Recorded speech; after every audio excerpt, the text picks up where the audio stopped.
तर बाबांनो अख्खी रात्र गेली या ट्रॉफिक मध्ये. हे टँकर बंद पडले मालेगाव मनमाड रस्त्यावर.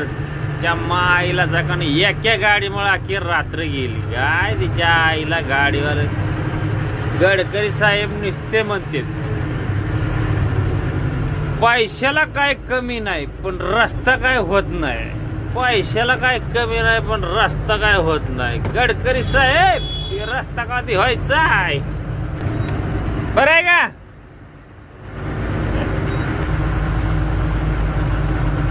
मनमाड मालेगाव रस्ता ट्रॅफिक फुल जाम. अख्खी रात्र गेली ह्या ट्रॅफिक मध्ये. त्या माईला सकानो. आणि गडकरी साहेब म्हणते तर पैशाला काय कमी नाही फक्त रस्ते करणारे पाहिजे. इथं रात्र रात्र घालावं लागते.